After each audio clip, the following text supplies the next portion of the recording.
John and Weisman started three indie studios before he became the creative director for Microsoft Games for the launch of the Xbox. 4 years later, he left to start even more indie game studios, ultimately selling two more companies to Top Sync and Paradox Interactive, as well as having senior roles at Disney Imagineering and Walmart. In this talk, he will discuss the pros and cons of working at both the large companies and the small companies and provide some tips for success in each environment. Welcome, Jordan.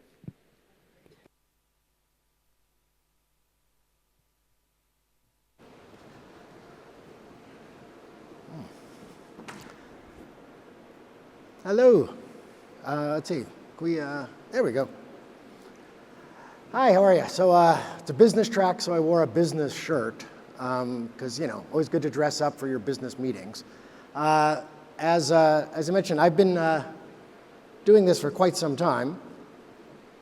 Hold on, we're not getting slides updated, though.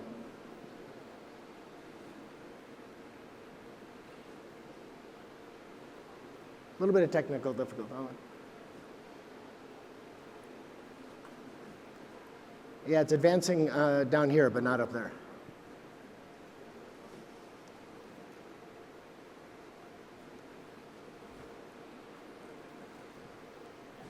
Okay.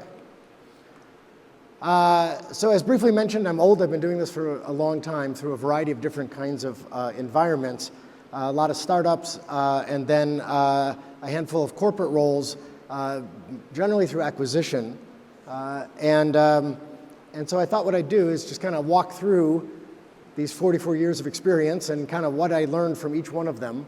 I wouldn't know if I think it's kind of a pros and cons, but it's mostly a what did you learn? Because there's an enormous opportunity to learn at every experience.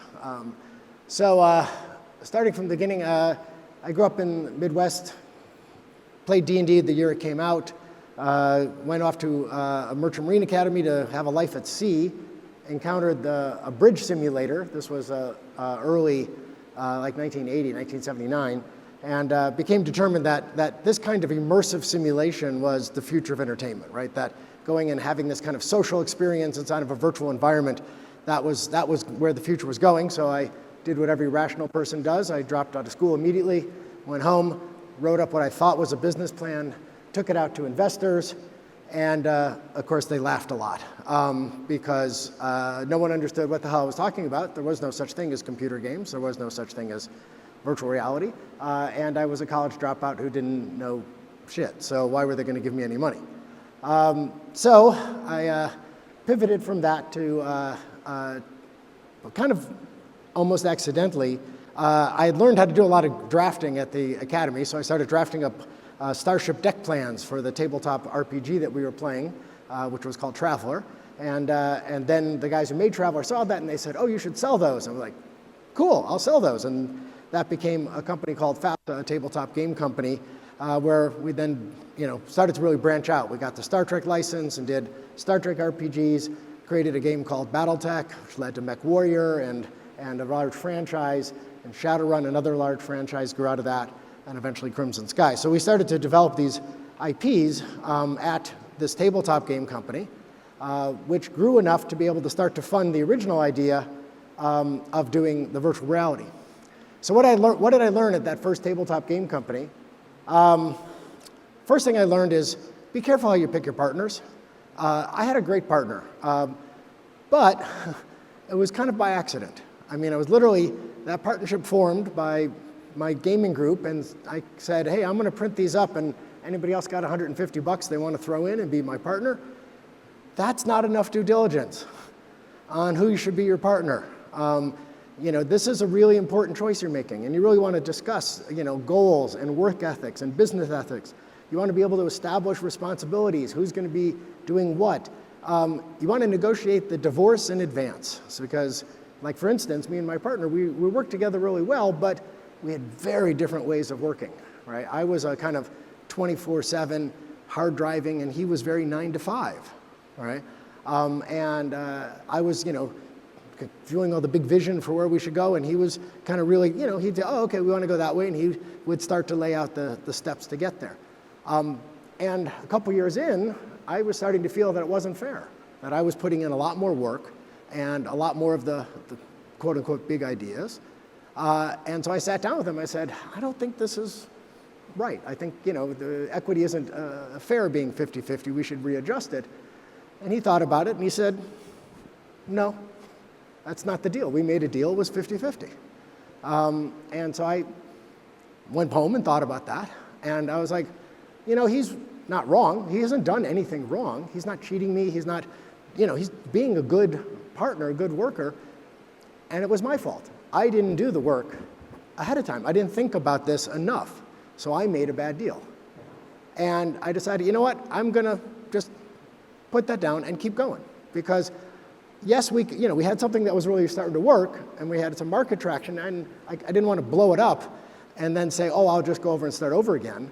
So I just said, all right, important lesson, learn from it, and move forward. And we worked together for another 20 years on a variety of companies. So, but again, good thing to work on the beginning. Next one is to really understand what you're good at. As that company grew, I started to realize that I'm a really heads-down product person.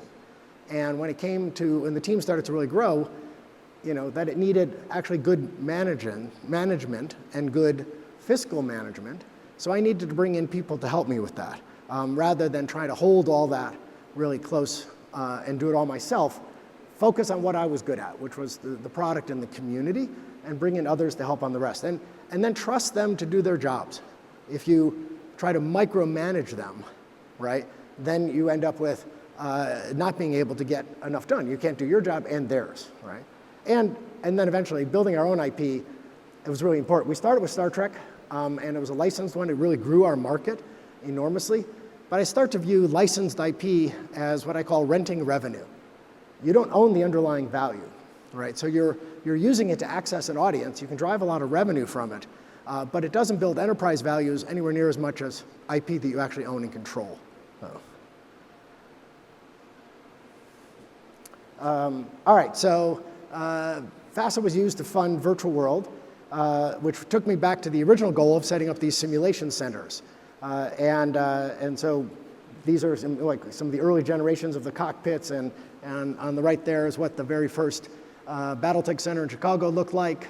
And then we built a couple more around the world, and then the Disney family, led by Tim Disney, came in and acquired a majority of the company and became our partners. And we really stepped things up from there. The cockpit generations evolved quite significantly over the next handful of years. And the environments went from very inexpensive to build and inexpensive to operate to being quite luxurious and really much more fictionally immersive. And that was all super cool. It wasn't super good business, though. What we learned from this is that the first center we were so broke, the first center was built to be operated very inexpensively. At low peak, at valleys of audience, we could run it with only one person there. And then, on a weekend, you could staff it up to 4 or 5 to be able to manage the load. The newer centers we built were really beautiful, but they required 3 people at the minimum to operate them, right? And the cost of construction was much higher. So we really needed to watch out for those operating costs and make sure that they can expand and contract appropriate to your revenue. You notice we went through 3 generations of cockpits. There was no reason for us to go through 3 generations of cockpits. I was so concerned about the industry chasing us that I kept totally redoing our technology stack. And this is like when we had to build all of our own hardware, right? We were building our own image generators, our own network cards. None of these things existed. So the cost of redeveloping those cockpits is quite extensive. And it meant that we had to redevelop the game on top of the new hardware every time. The truth is, we were way out in front. I should have just been comfortable to be out in front and focus on creating more games and more depth of experience rather than keep chasing the technology too quickly. Lastly, kind of related to operating costs, about believing your own hype, right? It was a very hyped up experience. There was articles all over the world about it, and it was quite revolutionary for the time, way ahead of the market. And we got pretty full of ourselves about what it was, and that also led us to spend more money than we should have been, to not recognize that when we moved into a new market, that of course for the first year or two, sales were going to be really high, why it was so new and so novel, but then sales were going to fall back down to what we were seeing, several years later in Chicago as a regular, what your kind of predictable income was going to be, your long-term income was going to be.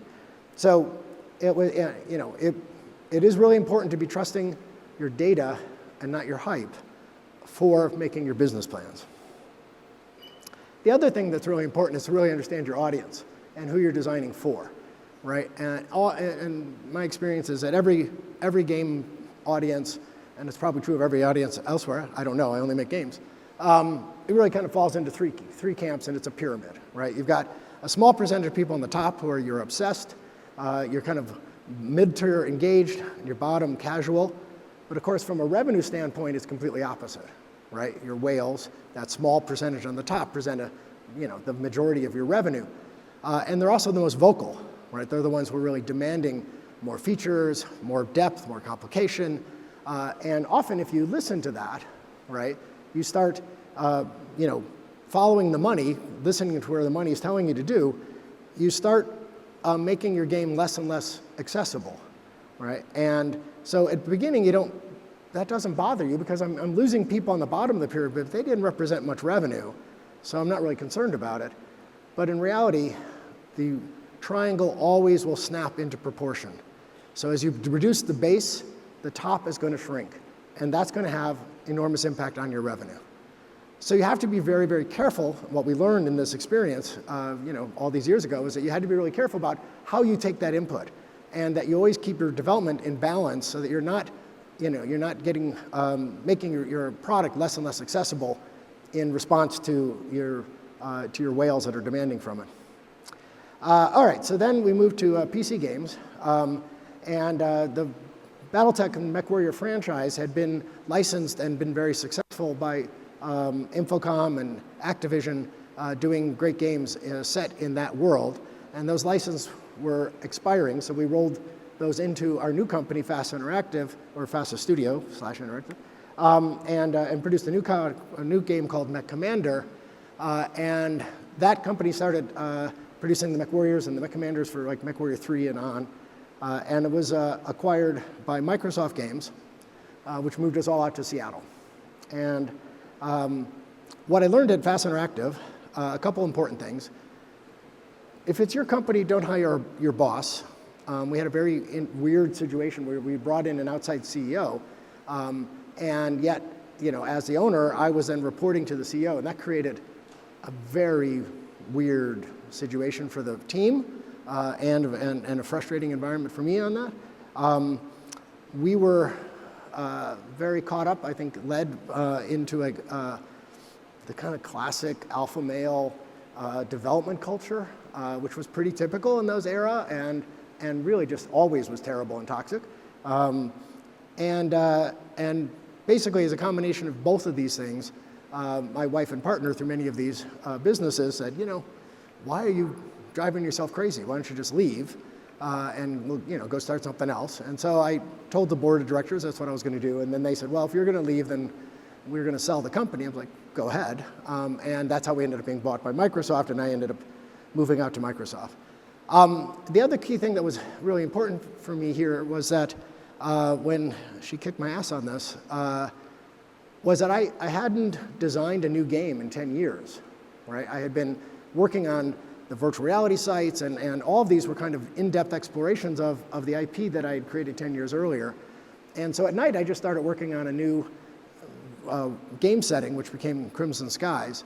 And it was really rejuvenating for me to get back to what I was passionate about, to get back to what my quote-unquote superpower was, something I'm really good at. And it really put me in touch and gave me that confidence to say, yeah, I need to leave and go find a better environment. That a better environment turned out to be Microsoft, as we got acquired and moved out to Redmond, Washington. And Ed asked me to take the role of creative director. So the studio was acquired, but I wasn't going to run the studio. I was going to be creative director for the whole organization. He was a little distressed when I canceled a whole bunch of games in the first handful of months.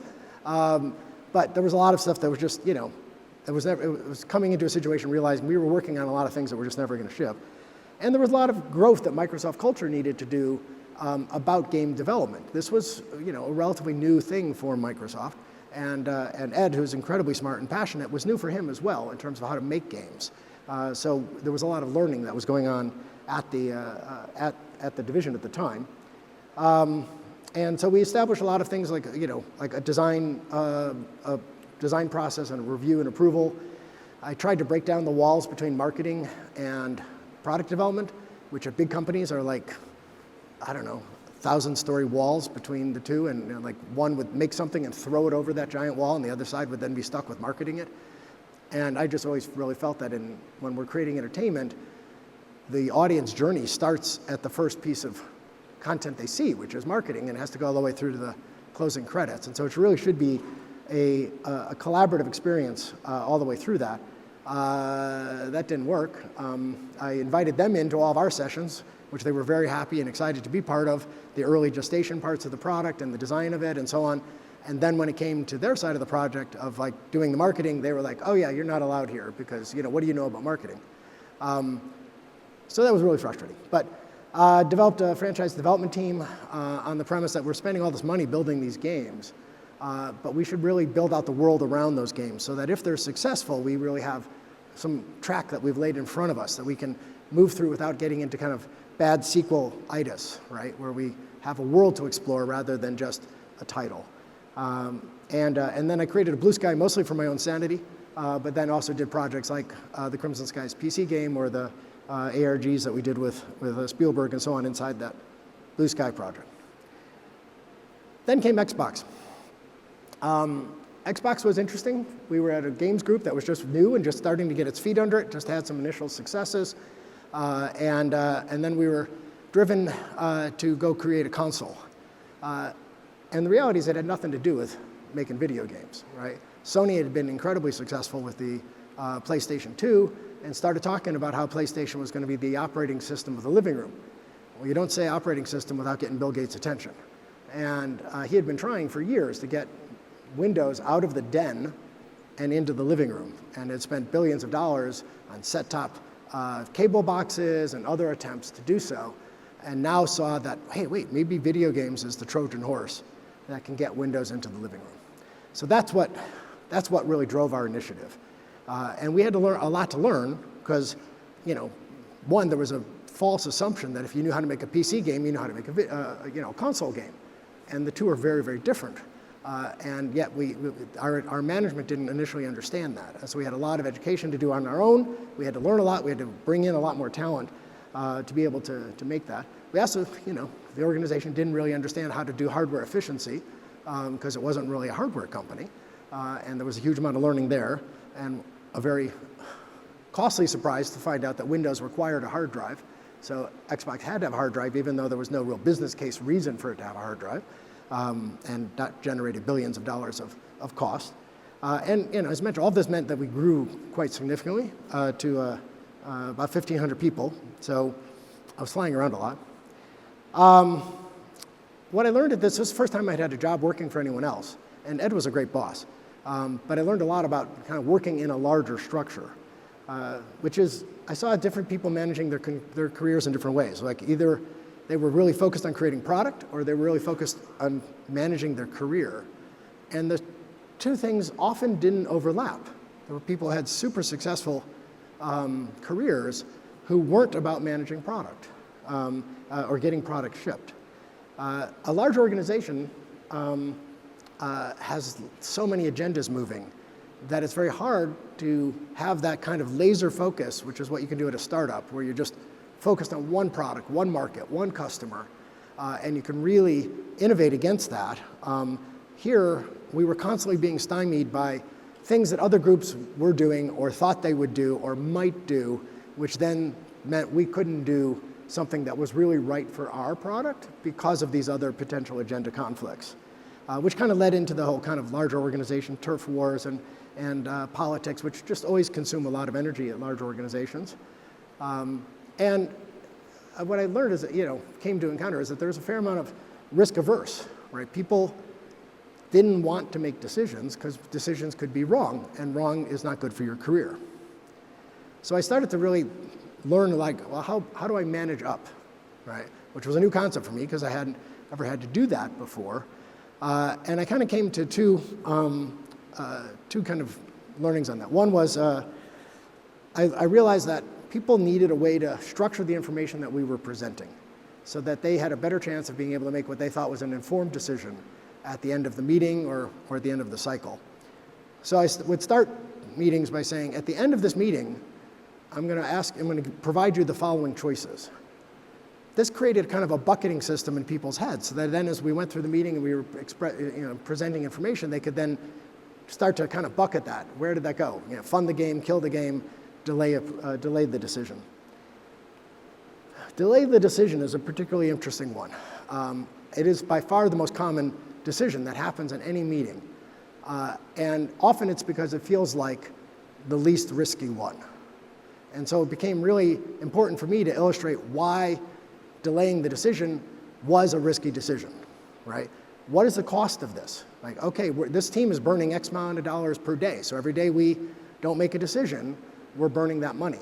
We're losing market opportunity, we're losing window, right? Make sure that people understand the cost of not making a decision.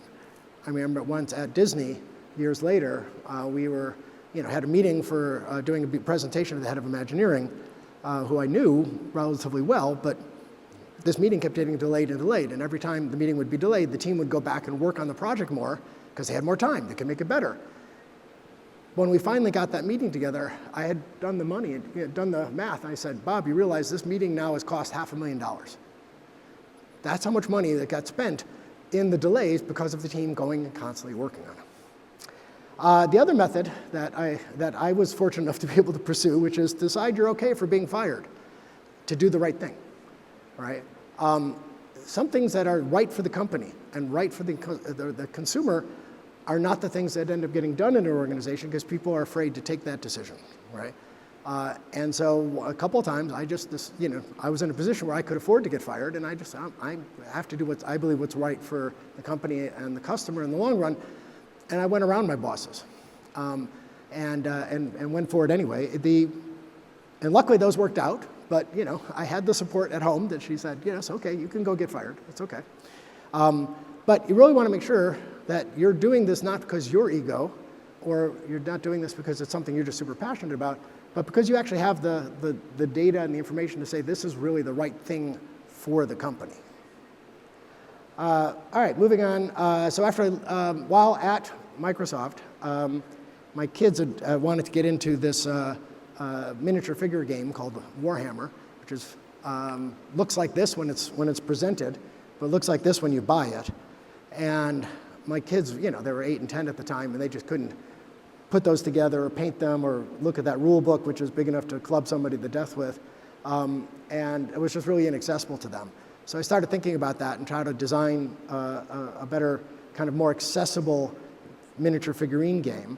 And I started to use a methodology for design, which I call a solutions box, where you start to lay out, well, who are the customers? Who are the stakeholders that I need this solution, this design solution, to be vetted against, right? How do I know the criteria to whether a design or a concept or a business model is correct? So I looked at what does the players want, what do the retailers need, what do the distributors need, what are the manufacturing characteristics that are important, and tried to map then all of those, every design proposal I had to map against each of these criteria to see how many it satisfied. And only when I found one that satisfied enough of them, it was like, okay, now there's actually a business there. Let's pursue it. In this particular case, I was trying how to do these figurines. I wanted them to come pre-painted. And so the inspiration for that was seeing these gorgeous action figures. I'm like, well, if they can make action figures that good, we should be able to make smaller action figures that good. And then how do I get a huge amount of content into a small amount of space to satisfy the retailer's need for a inventory that turns? And collectible card games were a really good inspiration for that point. So that led me to creating a collectible figurine game with pre-painted figures. And then how to get rid of the big rule books. I was inspired by this rotary This was a thing called the slide rule. If you look it up in the history books, it's what came before computers, before your calculators. But a rotary one is a really cool way of putting a lot of information in a small space. So I put those on the bottom of the figure dials, and now you had, instead of all these tables and charts, every figure had a table on the bottom of it that every time it took a hit, you'd rotate it, and there was an arc to the character's experience. So this grew very quickly, and we sold it to a company called Topps, make bubble gum and trading cards, and was interested in getting involved in gaming. So the things that were interesting I learned at that organization, which my wife, and well, many of these companies, my wife and I had started together, and she ran when I was at Microsoft. One, when I came up with this idea, I presented it to my old tabletop company, because I still owned a third of that, even though I wasn't there anymore, and presented it to them, and they looked at it and said, no, it was way too risky for them. So that's why we set it up, we did it differently, and then WizKids eventually acquired FASA. The other thing was to realize that as innovative as the product was, the introduction, the marketing of it had to be as innovative. And we created this program of ambassadors who would go to retail stores eventually around the world and introduce it to players, set up games, run tournaments and leagues. And this eventually scaled to where we were doing almost 3,000 events a week around the world. Some of the things we learned from our virtual worlds experience with with the kind of obsessed audience, which can become quite insular, right? If they're really competitive, and they can push new players away by how intense they are. And so when we set up this organized play system with these tournaments and leagues, we always made sure that there was 2 prizes, and they were equivalent in value. One was for the winner, and one was for the best sportsman, the person that made it the most fun to play that night. And tried to write that, from the beginning, really emphasize that this was about having fun, not just winning. The challenge was, in this particular case, is that this ecosystem became so successful that it overheated, and it started to drive a lot of people into the program that were not there for the benefit of the community or for the collaboration of the community. We're there only for the eBay value of the things that were being generated. So we had to then kind of constantly retool to find things that rewarded emotionally, but less financially, right? So that we continued to have the right kinds of motivation for our people. The other interesting thing I really took away from this was that I started to learn, at Microsoft, I saw all this kind of risk